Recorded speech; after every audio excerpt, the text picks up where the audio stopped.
Hello, my name is LoG, and today we're going to dive into the concept that I call pretend chords, something that I talk about in this short.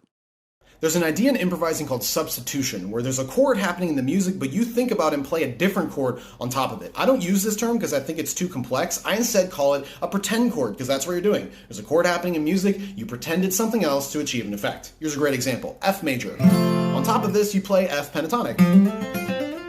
But over F major 7, that sound doesn't work as well because the chord now has E in it, the 7, a note that's not in the pentatonic. You can of course just play it in the pentatonic, or you can use a pretend chord. Instead of thinking F major, go to the 5th and think C major pentatonic, pretending it's a C chord.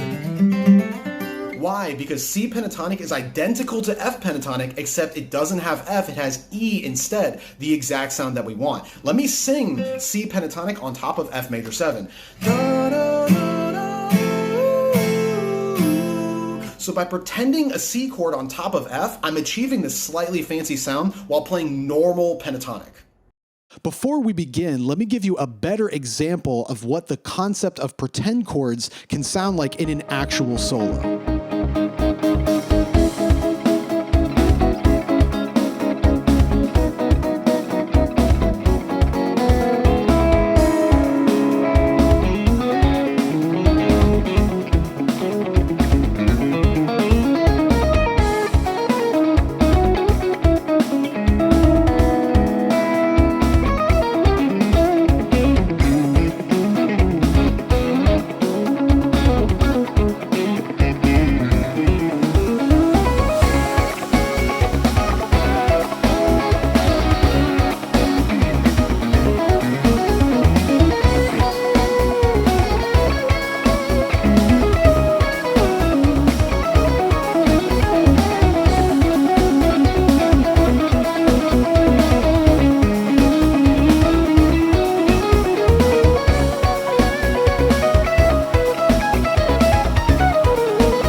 In case what I said in that short didn't make sense, let me explain it in a simpler and slower, detailed way. So let's say you're playing over a chord in music, and let's say that chord is an F major chord. Now, as an improviser, what do you do over this chord? The obvious thing would be, okay, I'll play a F major pentatonic scale, or maybe an F major arpeggio, or an F major scale, or something F related. What you are doing is literally playing the chord that is happening. However, the concept of pretend chords is simply this. The chord is F, as it was before, but as an improviser or a lead player, you're actually thinking about a different chord altogether and playing a lead as though that chord that you're thinking about is actually happening. So the chord that's happening in the music is F major, but you as a lead player are thinking C major, or maybe A minor, or D minor, or sometimes G major, or even G7 can sometimes work depending on the situation. So what is really happening? The chord is one thing, but you are thinking about another thing to achieve an effect. This is why I call these pretend chords, because when I do this, that's kind of what it feels like I'm doing. I know the chord is F, but I'm playing C as though the chord is C. So I'm kind of pretending the chord is actually C when it isn't, it's F major. So of course, I'm not the only one who does this. Many people do this sound throughout time, and they usually use a different term. Some people will call this substitution or substitutions. Other people will call this superimposing. It doesn't really matter what you call this. I choose to call it pretend chord because it just makes the most sense to me. But what's important is that you understand the core idea, which is very simply this. There's a chord happening in the music, but you play and think about a different one to achieve an effect. Now, you might be asking yourself, why would I do this anyway? If the song is playing an F major chord, why would I think about a totally different chord on top of the F major when I can just play F major pentatonic or F major scale if that works, or an F major arpeggio? It seems unnecessarily complex to think about a totally different chord when I don't really have to. And there are two reasons why pretend chords are so valuable. Number one, you're getting a ton of mileage out of the ideas that you're practicing. So let's say you're working on a major 7 arpeggio and you've been practicing it all week because it's a cool sound, you're trying to get more comfortable with it, maybe you're using it to practice practice technique or whatever. And then on the weekend, you hang out with your friends, or maybe you're doing a gig, or maybe you go to like an open mic jam night or something, and all of the chords that you're soloing over are minor. So instead of saying, oh, shucks, all the chords are minor, I can't use all these major 7 licks that I've been practicing because you have to play minor, you can instead say, wait a minute, no, I can play major 7 over these as long as I know what I'm doing. If the chord is D minor, I don't have to play D minor, I can play F major 7.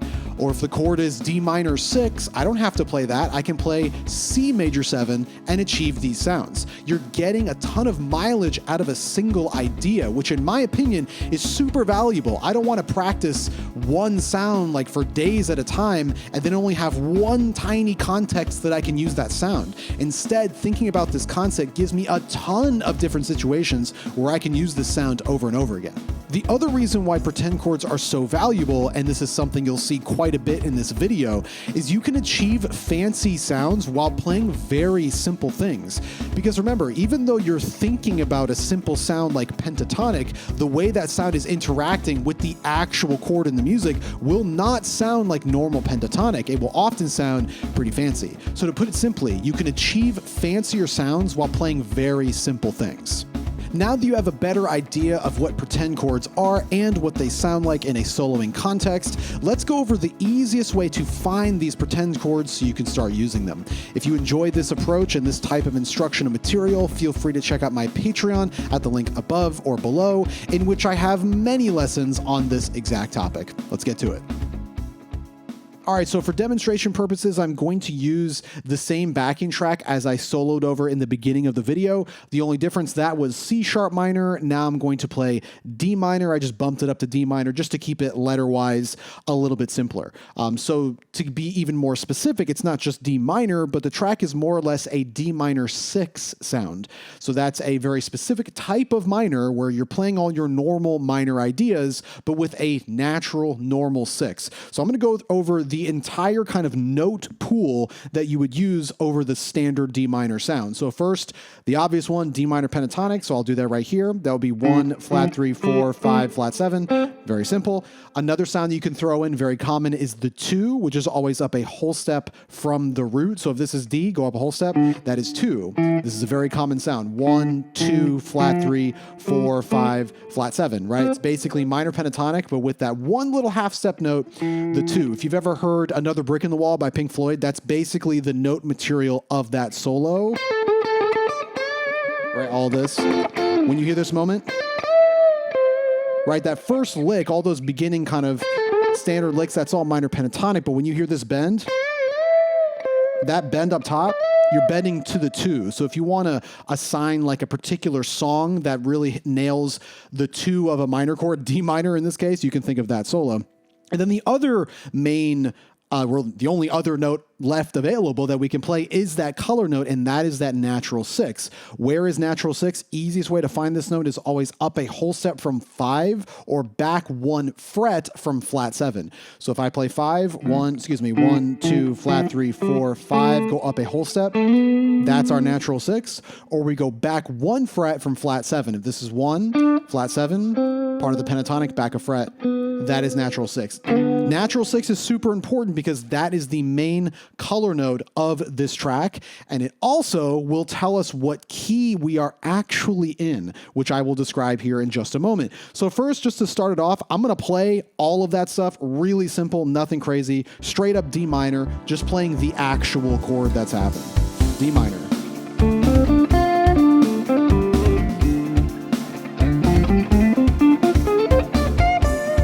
A little bit of 2.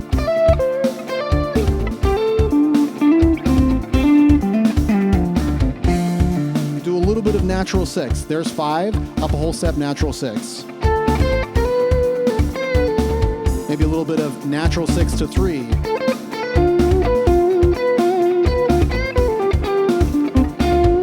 Very common sound that people like is that gives you a little tritone. I'm also throwing in, obviously, like flat 5, kind of the standard stuff that you would normally do. All normal stuff. Nothing crazy about what I just did right there. It's all very typical D minor, material with that little natural six because that is the sound of this track. Honestly, all of that stuff sounds good and you can kind of leave it at that, move on with your life. However, what we're now going to do is see what other sounds we can play on top of this, what other pretend chords we can play. And the main way to do this is kind of what I mentioned earlier, and that is to figure out what actual key we are in. So you might be saying, what are you talking about? I know what key we're in. We're in the key of D minor, or if you want to be even more specific, we're in the key of D minor 6, or what many people would say, we're in the key of D Dorian. Okay, so what does that mean?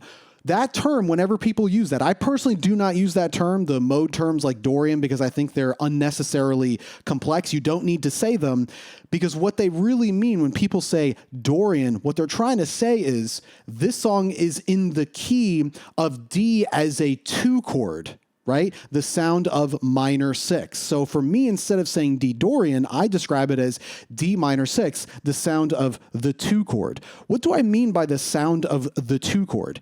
What this means is the sound of minor 6 only exists in a key on a 2 chord. Okay, so then you need to say, well, what do I mean by key? I keep using this term key. Whenever I think of key, what that means to me is like the main sound of the song. So if the song is playing a lot of D minor, that's in the key of D minor. Or if the song's playing a lot of A major, that's in the key of A major. I don't necessarily think that. For me, key means the pool of sounds that are available for me to use. So when I hear this track, I don't think about it in the key of D minor. To me, it is not in the key of D minor. D minor is the main sound, obviously, and that's the sound my ears are hearing, but that is not where the pool of sounds come from. This key is actually the key of C. How do I know that? And why would I say that? There's no C happening in this literal entire track. There's never a C chord played. Why would I ever say it's in the key of C? Because the key of C is the only key where D minor 6 exists.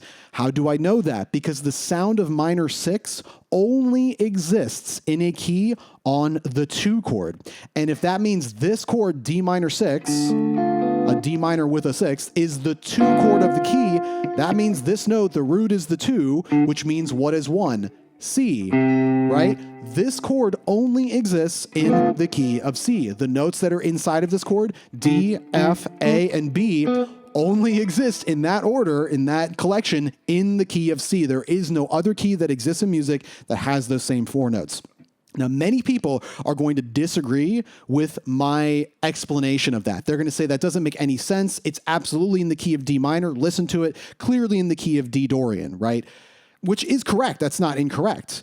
The reason why I don't do that is because I want the full pool of sounds that I have available to use. And by looking at this chord and thinking, oh, it's minor 6 chords are always 2 chords. That means this chord, if that's the only thing that's happening, is actually putting me in the key of C. What does that give me now that I know it's the key of C? I have every other chord available. And what can I use those chords as? Pretend chords, other sounds that I can play on top of this D minor 6 because I know all of these sounds all exist in the same pool of notes. So what are all of these other sounds? Very simply, just the chords in the key of C. Doesn't get simpler than that. We have a C major or C major 7 as our 1 chord, the chord built off of the first note of the key of C. We have D minor or D minor 6, D minor 7, the sound of the track, the 2 chord like I've been talking about. We also have an E minor or E minor 7. I have an F major 7, that sort of stuff. I also have a G major or G dominant, very valuable for this sound, which we will talk about. I also have an A minor, the 6 chord, or A minor 7, those types of sounds. And then I have the 7 chord, B minor 7 flat 5, is how I would look at it. That is the full pool of sounds or chords inside of the key of C. And because I know I'm in the key of C, I can pick and choose any of these sounds and use them as pretend chords, which we're going to do right now with the sound of C major. So as we start playing C major on top of the D minor chord, we need to get some basic C major sounds. So the easiest sounds you can use are going to be major pentatonic and major arpeggio. We're going to start with that, see what happens. Obviously, C major pentatonic and C arpeggio, I think we all know what it sounds like, but just in case, I'm going to play the chord C major and then sing the major pentatonic. So I'm going to play this pentatonic. Or excuse me, I'll sing that pentatonic while I play the chord. Bum, bum, bum, ba-dum, bum. I'll try up an octave. Ba-da-da-da-da-dum. I just played, or excuse me, sang this. The simplest sound that you can possibly play, C major pentatonic. What are those notes, by the way? C, D, E, G, and A, or C majors, 1, 2, 3, 5, 6, which is always the formula for major pentatonic. Of course, I could also play the C arpeggio. That would be just C, E, and G, just 1, 3, 5. I have all of those sounds available as well. So of course, when I play all of those sounds, very typical C major, we all know what that sounds like. But remember, that's not the context that we're going to be hearing these notes in. The context is D minor. So let me do all of that again, but with a D minor or D minor 7 in the background. Again, I'm going to sing C major pentatonic. Sounded like this. But now over the D chord. Bum, ba, da, bum, bum, bum, up an octave. Ba, da, da, da, da, da. So notice, the notes are the same, but the vibe is not the same. It doesn't sound like wee major anymore. It has this kind of different flavor because our ears are hearing the notes in a different context. We're not hearing those notes over C major. We're hearing those notes over D minor, the actual vibe and chord of the track. So it's important for us to look at how these same notes of C pentatonic are actually functioning over D minor. So let's do that. Remember what the notes were. C major pentatonic, 1, 2, 3, 5, 6 of C, but what would they be of D? So I'm actually going to play these notes while I hold D in the bass, and let's see what we get. C, the root of C, of course, is the flat 7 of D. How do I know that? Because I see D as my actual root, and I see the C up top. That distance is always a 1 to a flat 7. How do I know? Because this is 1 to 1. Distance between 1 and flat 7, always back a whole step. So I see this note back a whole step from that root. Right? So C is going to be, the first note of C pentatonic is flat 7 of D. Then the second note of C pentatonic is 1 of D. Then it's 2 of D. Then it's 4 of D. And then it's 5 of D. And then we restart. So notice those notes we have. I'll call them up again. Flat 7, 1, 2, 4, and 5. That sounds really close to D minor pentatonic. The only difference is one note. D minor pentatonic has F, the third. When we pretend C major, that note doesn't exist. We have the 2 E instead. What does this give us? This gives us the sound of D minor with no third. What is that? Well, any sound with no third, in particular a minor one, gives you the sound of suspended. So maybe one of these, or one of these, or maybe one of these. This one is actually probably the most accurate, because this is literally a C chord with D in the bass, virtually exactly what we're doing when we make this pretend chord move. This is a really cool sound. It's one of my favorites. I mean, it's very, very lush, very pretty sound that you can play. Here's another one right here. D in the bass. Very cool sound, this suspended sound. Basically minor, but with no third. And you see how easy it is for us to access this sound, because I can literally just look at the minor chord I'm playing, my eyes go back a whole step and pretend that's the chord and start playing major right here, or major arpeggio or something like that. So let's get some really simple sounds over this track. I'm just going to test this stuff out. D minor pentatonic to start it. Simple.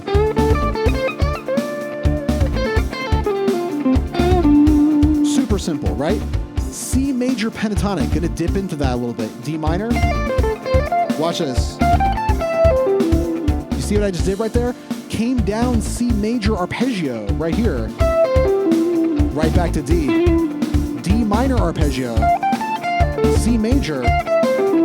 Right? Pretty cool. D minor. A little bit of C major.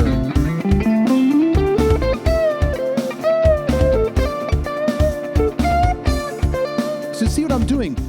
I am dipping into that C major sound briefly just to get a little bit of that suspended flavor, and then I'm jumping right back into D minor. I'm not sitting on this sound that long. You can if you want to. If you really dig the sound, you can go crazy with it. But for me personally, I like to touch on it just for a second and then go right back to D minor. So it's nice to travel back and forth between the two. A little bit of D minor, a little bit of C major. Right? Really, really simple sounds if you think about it, because all you're doing is you're thinking of a minor sound and then literally going back a whole step and playing a standard major sound. I can even play the entire chord, C major chord, on top of this track, and we really get that nice thick sound. Check this out. D minor right here, right? Standard. Watch this. I'm gonna play a literal C major chord. You see how colorful that is? And then go right back to D minor. Here's another one, D minor, C major.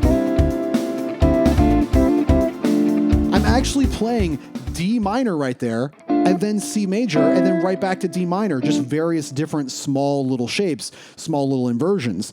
By the way, some people would call this technique that I'm doing right here, going back and forth between D minor, C major, D minor, C major, D minor. People will call this triad pairs. That's for a separate video. But again, you see how cool this sounds. Like just having access to this sound real quick, just dip into it real fast, bring about this really interesting flavor that's really easy to achieve, because remember, one of the hallmarks of Pretend Chords, why they're so valuable, I'm not doing anything complex right here. I'm literally playing like C major triad, C arpeggio, pentatonic. These are super simple sounds, but by using them in this different context, this is yielding these really interesting flavors. So I'll just mess around a little bit more. D minor one more time.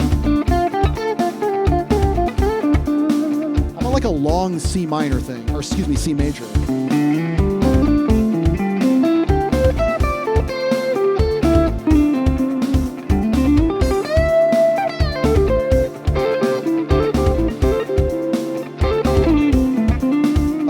See how absolutely ridiculous, how simple that is. I'm going like this. Imagine this lick on top of C major, right? It sounds like a country tune or something, but because I'm doing it in this different context, totally different sound. Super cool in my opinion. So that is C major, pentatonic, C arpeggio, stuff like that. But there's another sound that we can do on top of a one chord of the key, which is actually what C would be in this situation. And that is a major 7 chord, right? We know that exists. I can see the sound. It's definitely in the key. Sounds like this, right? And let's say I really like the sound of major 7 arpeggios. Can I use that sound, C major 7, on top of the D minor? Let's see what happens. First, let's get the notes. Here's the chord. I'm going to play the simple arpeggio, nothing crazy.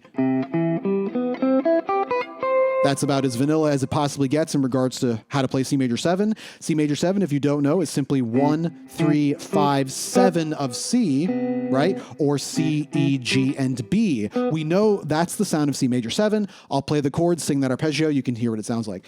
Bum, bum, bum, bum, bum, bum, bum, bum. I just played 2 octave. Sang 2 octave.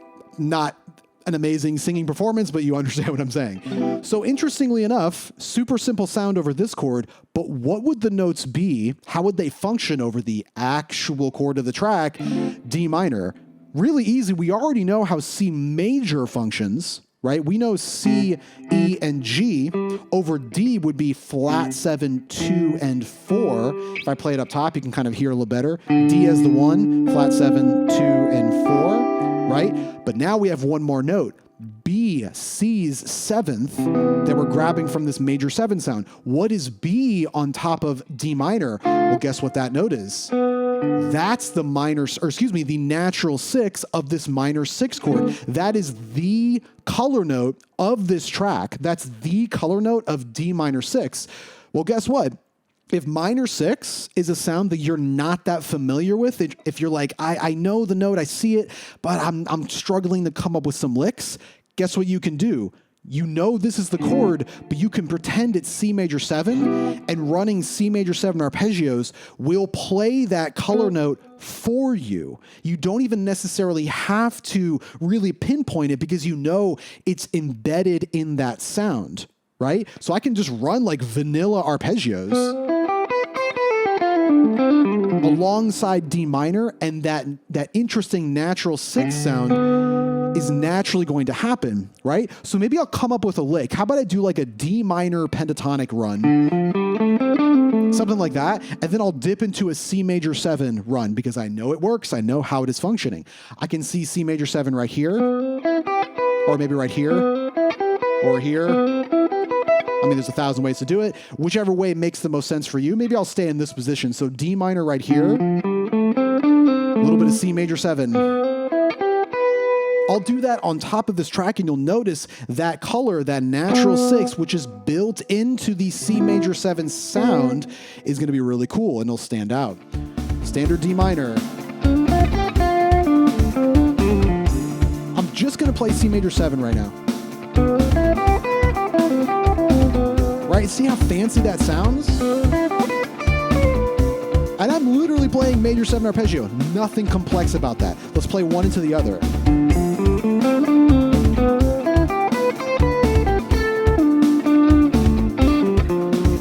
One more time. D minor. A little bit of C major 7.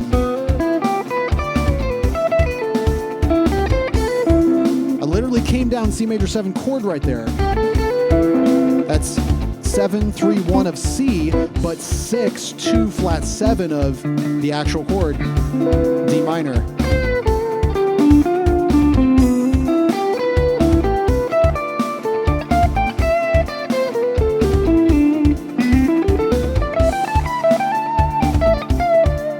So you see that one, super colorful. That run I just did right there was, again, literally C major 7. I added a couple little other notes in there, but they're still just normal C major sounds. I'm not doing anything fancy, yet I'm getting fancy sounds by just simply thinking, what chord am I playing? D minor 6. What key am I actually in? C.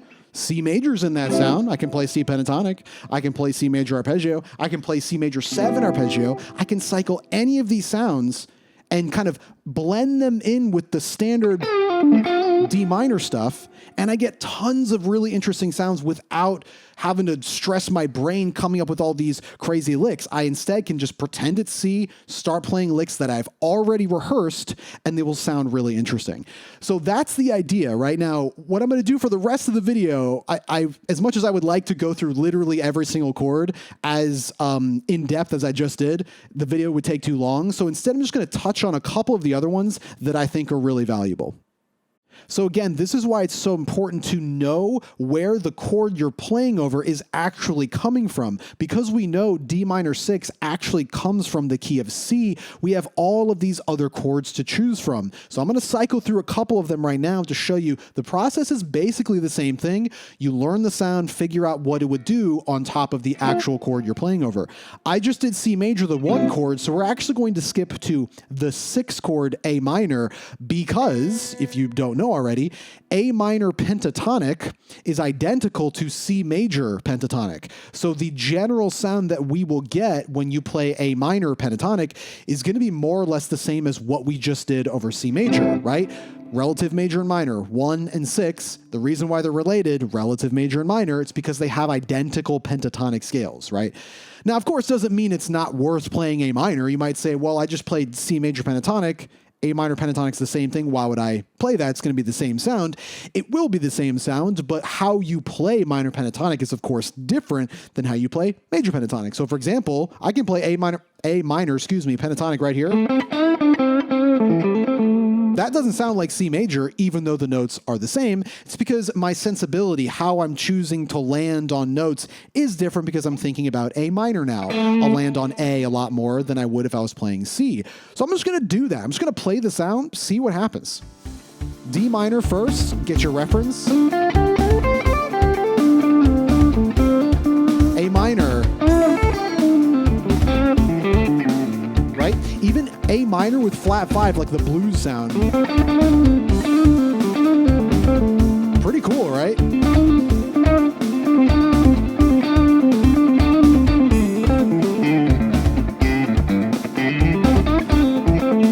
Which is kind of interesting because when I play that note, that flat 5 of A minor pentatonic, classic note, over A minor, we know what that is. That's the normal minor pentatonic with flat 5. If I sing it, bum, bum, ba, da, da, very normal. But what is it over the actual chord? It's actually what? That's D's 5, flat 7, flat 2. We're actually getting that sound when we play it. A pretty nasty note for sure, and probably a note that you might not like naturally target. But by playing one of the simplest sounds, minor pentatonic with flat 5, and by doing it on A on top of D, we're actually getting this really interesting flat 2 sound that you might not play otherwise. So again, achieving kind of fancy, interesting sounds while thinking about something very simple. What's another A minor sound we can play? We can play continue A minor pentatonic. How about add in the 2? Where's the 2 of A minor? There's A, go up a whole step. That's the 2 of A minor, right? Very normal sound that people play. But what is that over D minor? That note is the natural 6. Another way to target natural 6. So if I've got some cool like A minor with a 2 lick, I've been doing this lately. Like this big run, that's like A minor 1, 5, 2, flat 3, flat 7, 4, and then 2. Kind of these like big one of those. I can play that on top of D minor. And every time I play A minor's 2, which is here and there, in that lick, I'm playing D minor's natural 6, the color of that sound. Let's try it. D minor first. Big run. Right? Little flat 5. All of these sounds, right, I'm getting because I'm just dipping into A minor briefly. And I think we all have a countless A minor pentatonic licks, so you can recycle them over this track or over D minor and get these different sounds. Why is this working? Because all of these notes are in the same key. They're in the same pool of notes, and because they are, I can pick and choose whenever I want. Obviously that, A minor's flat 5, which is flat 2 of D, is not in the key, but that's a little color note that we can play. Nice, so that's the 6 chord. What's another one we can try? How about the 4 chord? This one is really nice because it is very similar to D minor. Why is it similar to D minor? Because D minor is the 2 chord, and F major, the 4 chord, is D minor's relative major. So if I play D minor pentatonic, it is verbatim the same thing as F major pentatonic. Literally the same notes. Of course, your inflection and your emphasis will be different, but the note structure is exactly the same. So if we play F major pentatonic on top of D, it's pretty much going to sound like D minor. There's nothing really that different about it, but let's just do it anyway. See what happens. D minor. A little bit of F major. I'm literally playing an F major chord right here. 5-1-3 of F major. How about like, let me do one more time. See this lick? That's an F major lick right here. What am I playing? I'm playing F major. 1, 2, 5, little hammer onto 3. Literal F major chord. Very, very simple, but again, doing it on top of D minor. This one doesn't sound that different because the notes are exactly the same, but it's still a really nice one, just to get some, kind of be able to recycle some major pentatonic licks without drastically changing the sound. You're more or less still sounding like D minor. I can't get this stupid light off my fretboard. I'm trying to move it around. Okay, anyway, so that's F major. What else can we do? How about F major 7? That also exists over the sound. What would that yield? When we play F major 7, what are those notes? F major 7, 1, 3, 5, 7 of F is D minor's flat 3, 5, flat 7, and 2. You can even hear that. Really nice sound. So if you want to feature D minor with a 2, kind of the sound I mentioned earlier, like the Pink Floyd sound, you can think F major 7, and you play that arpeggio, and you're accessing that sound. Let's try that. D minor, a little bit. F major 7 arpeggio. That's a really smooth one, right? Sounds very close to the sound because it more or less is. So I actually right there kind of dipped into F major 7 in the middle of D minor. I started D minor right here, and then basically just kind of blended myself into an F major 7 arpeggio. Here's the F major 7. I just did that right in the middle of my run. And you'll notice it doesn't sound that different again from D minor because they're relative major and minor. So the next sound that I would play on top of D minor is actually going to be E minor, the 3 chord, right? This one is really nice because you can basically play D minor pentatonic ideas, go up a whole step, play E minor pentatonic ideas, and then just go right back to D minor and do it again. You can basically copy and paste licks between these two root locations that are whole steps apart. Super easy to do, and you get some really cool sounds. First, let's just get the basic notes and what they would be on top of D minor. So normal, of course, E minor pentatonic, E, G, A, B, and D, or E minor's 1, flat 3, 4, 5, and flat 7. But over D, the actual chord, you'd be playing 2, 4, 5, 6, and 1. Kind of an interesting collection. Notice we have 6 in there. The color note of a D minor 6. We also have 2 in there. That's kind of cool. It almost sounds like this, like something like that. This really interesting flavor. No third in here as well. Almost that kind of suspended thing. Regardless, my favorite way to do this, approach this exact pretend chord, so the actual chord is this, you're pretending it's this, is to just basically go back and forth with the same sort of ideas between the two, right? You might actually already be doing this in your own playing. You might not realize it. So for example, if you ever play like a funk tune or something, and you've ever done this, little D minor, flat 3, 5, 1 chord, if you've ever done that, that's actually what we're talking about right now. Here's the actual chord, and what are you touching on for a second? That's E minor. You're playing D minor and E minor. So if you've ever done this move, that's actually what you're implying. You're implying this chord, and then a real quick minor chord up a whole step. Where does this exist in the key? Only if this chord is 2, and then this chord would be 3. That's why you always see this type of move over a Dorian type groove, because what is Dorian? The sound of the 2 chord, right? That's why it's always important to know the key. So some really simple, almost comically easy things that you can do. Pick a simple minor pentatonic lick, like whatever it is, like D minor pentatonic, go up a whole step, do it on E minor pentatonic, do it again, right?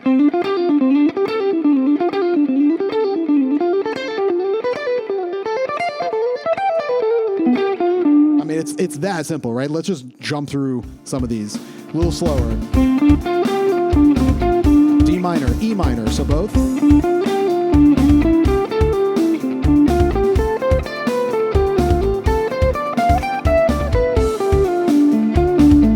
I'm literally just walking back and forth between these like standard minor pentatonic figures here and there. D minor, E minor, right? I'll start on E minor, come down. D minor, go up.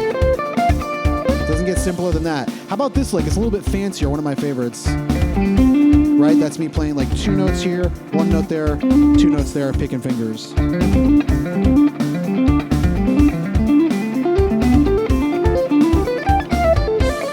Again, sounds really fancy, but what am I really doing right there? Playing D minor, E minor, D minor, E minor. And because the 2 pentatonics are identical, I'm just copying and pasting literally what I'm doing between the 2. So easy to do. One last little thing with E minor that's really fun.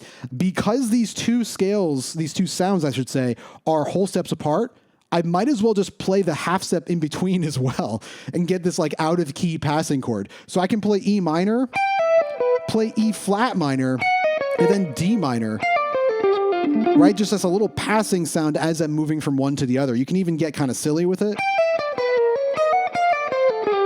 Right? Kind of go down one, up the next, down the next. Let's try that over the track. So a little slower. So something like this. Obviously, you're hearing the out sound more when I play it slow, but if you speed it up a little bit.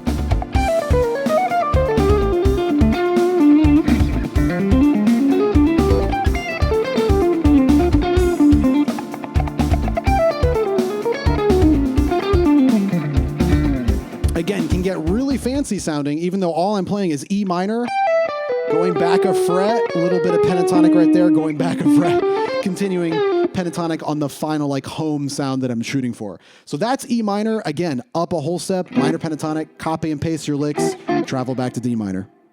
All right, we got 2 more chords to go through in the key, and they're both going to be very significant because they play into the sound of the track, D minor 6, very well.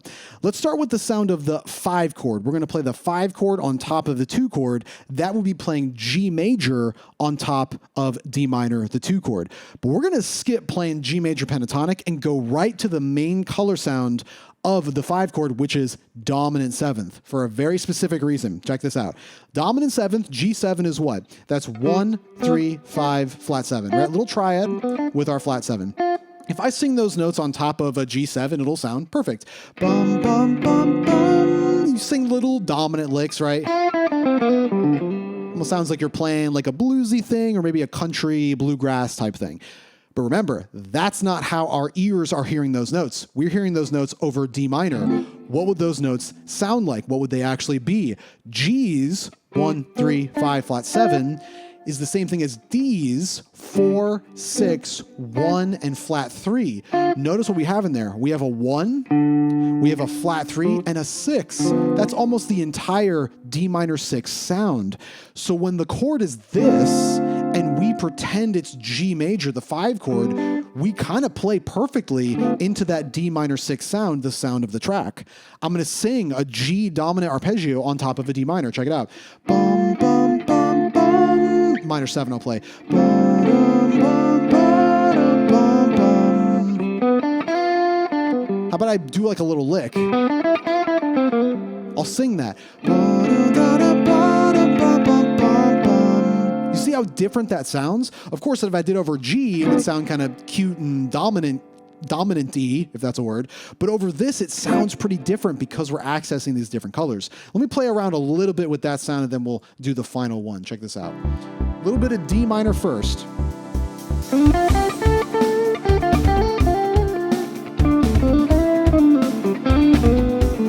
G7. Back to D minor.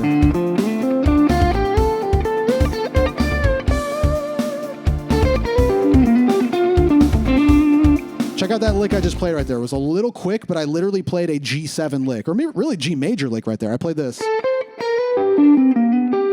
What am I doing right there? Walking up to this note right here, G's third. I'm coming down literally a G chord, and then ending on 3, 1 of G. If I sang that lick, bum, bum, ba, da, da, da, dum, it's so like normal sounding, but in this context, it's different. Again, the power of these pretend chords coming into play.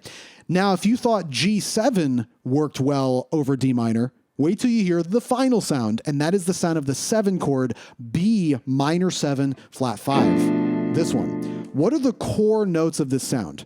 So it's minor 7, flat 5. That means we have a 1, a flat 3, a flat 5, that's the key note, and flat 7. These letters are what? B, D, F, and A. Okay, B's 1, flat 3, flat 5, and flat 7. But what are these notes over D minor 6, right? The sound of the actual track. Let's figure it out. B would be the D's 6, D would be the 1, F would be the flat 3, A is the 5. Wait a minute, that sounded like we had a D minor chord with a 6. That sounds like a literal D minor 6, the sound of the track. That's because it is. B minor 7 flat 5 is verbatim the same notes as D minor 6. They are inversions of each other. They're literally the same chord, just the notes are in a different order. So this chord is D minor 6, but it's also B minor 7 flat 5. This chord is B minor 7 flat 5, but it's also D minor 6. They are the same exact notes. So this sound is going to be perfect over this track because I'm literally playing the sound of the track. Now you might say, why would I do that when I can just play D minor 6? Why would I play this sound? The cool thing about this, at least this is how I approach it, when I play this sound, what's the root of this pretend chord? It's B minor 7 flat 5, the 7 chord of the key of C. What's the root? B. So when I play this sound, I'm probably going to be targeting B because that's my root. So in my mind, I'm thinking root when I play this note, but it doesn't sound like the root because it's not. What is this note over the actual track? It's the 6. So this sound is just nailing that natural 6 over and over again, and I barely have to think about anything. All I need to do is play my minor 7 flat 5 licks, and as long as I'm really targeting that B, I'm good to go. So let's just try a little bit of this over the track. D minor to start it.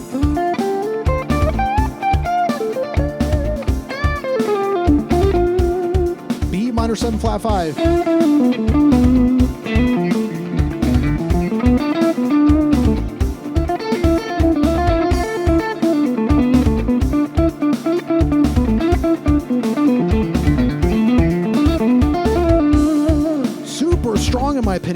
notice what note I was kind of constantly playing? Bam! In my mind, I'm picturing this as the root because I'm pretending this is the chord, but it's not. This is the chord. So when I play this note, nail it, my brain is thinking root, but my ears are saying 6 because that's actually what it is. That's actually how it would function over the chord. So that pretty much does it. We just played every single sound in the key on top of this single D minor chord. And because we know D minor was functioning as the 2, we had the full pool of other sounds to choose from. We played C major 7, we played E minor, A minor, G7, F major 7, B minor 7 flat 5, all of these sounds with their really unique flavors that they bring to the table on top of this static D minor. Now, one thing that's really important that I haven't really mentioned, notice every time I played a chord or a different chord sound or pretended a different chord, I always played smaller sounds. I always played like pentatonic or arpeggio. Notice I never played the full scale. Like I never played the full C major scale on top of this D minor chord. Why did I not do that? Well, if I think of the sound of D minor 6 as a full scale, that would be 1, 2, flat 3, 4, 5, 6, and flat 7. Those notes are verbatim the same notes as a C major scale. 1, 2, 3, 4, 5, 6, 7. Remember, all of these notes are coming from the same key. If you just play the full scale all the time, you're not really allowing yourself to bring out those unique flavors, right? The way that I like to describe it, it's like if you go to a frozen yogurt place and get every topping on top of your frozen yogurt, it doesn't really taste like anything. It just tastes like sugar. And then if you go back and get every topping again, but in a different order, it still just tastes like sugar. It doesn't taste any different. But if you went back again and only got a couple flavors, maybe only 3 or so, it would taste a significant way. And then you went back again and got a different 3, it would taste totally different. It's about picking these smaller clusters of notes and sounds so that you can really hear how those notes function over the sound. If you play the full scale, you kind of don't really get that. So focus on pentatonic or arpeggio only, and you'll get some really interesting sounds over these chords. So hopefully all this stuff makes sense. The video was a little longer than I wanted it to be, but I think it's really valuable because these concepts are so easy to do and they give you really cool sounds, and you're probably already doing it and you might not even realize it. So anyway, as usual, if you enjoy this type of instructional material, especially pretend chords, because I talk a lot about it on the Patreon, feel free to check it out at the link above or below in the description. See you in the next one.